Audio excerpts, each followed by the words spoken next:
Welcome back. So I thought I'd just give you a look at how I set up to clean. This has been emptied, drained out the bottom, into the bucket, cleaned the bucket out, tipped it out, whatever.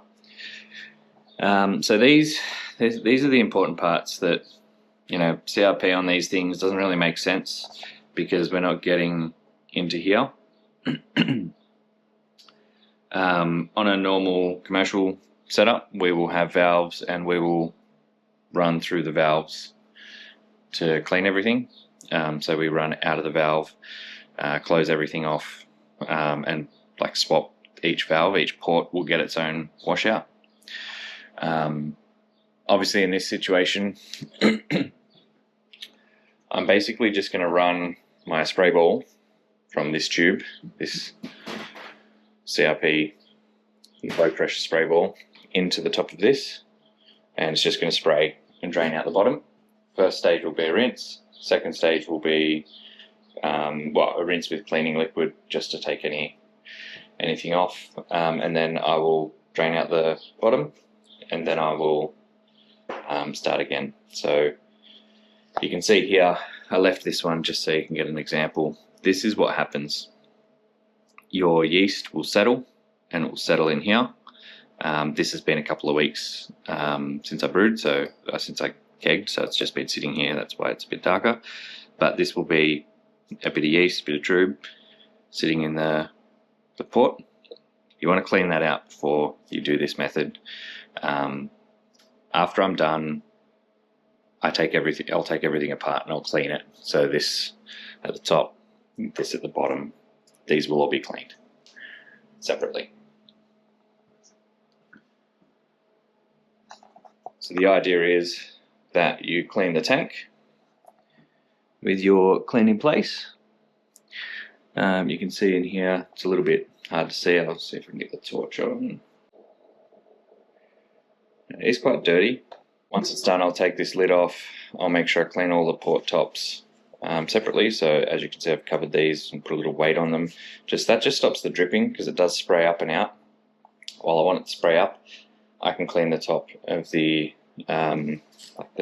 top section here separately. Not really too concerned about getting that with CRP because it's easily accessible. So I just put a little clamp on there just to weigh it down. And then these will just, they don't get that much in them, so I can clean those manually as well. Normally you would fill it up, you would have it outlet into your pump, and then you'd recirculate. So you'd rinse, discharge, then you'd fill it with warm water and your cleaning solution, and recirculate through the system for 20 minutes or so.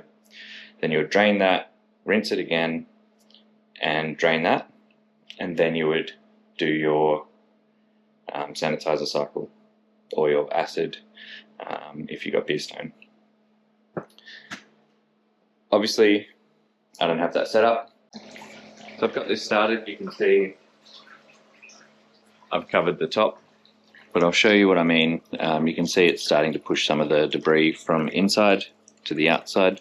It does get up a little bit and clean a little bit, but it's not cleaning out that large lump that you've got there on the inside. So I'll let this run.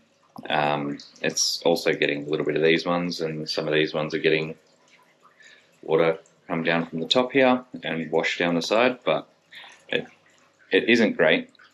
That's why I'll manually clean that. You can see the water is coming out quite dirty.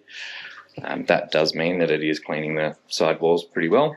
I've only just turned this on as well, so it's not like it's had too much liquid go through. It's only that little bit of liquid go through. So what I'm going to do now is I'm just going to stop the pump.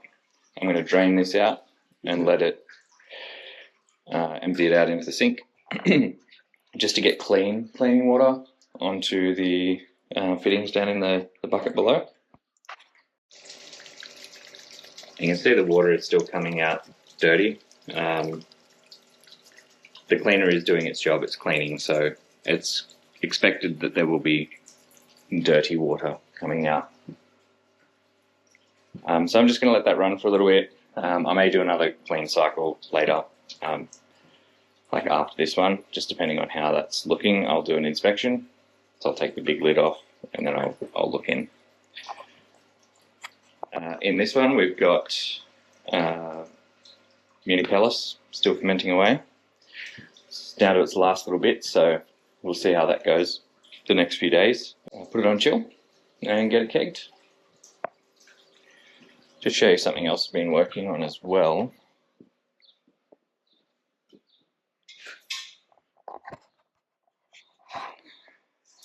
I've just been cleaning this out, getting it ready for some smoking.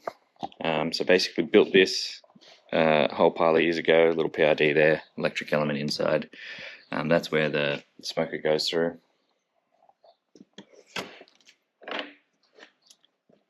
We've got an electric element in here, it's all plywood. We've got the rails to hang from. And I've put a masonry refractory bed in at the bottom, just pretty rough, but it does the job. We've got our outlet vent that just slides along there.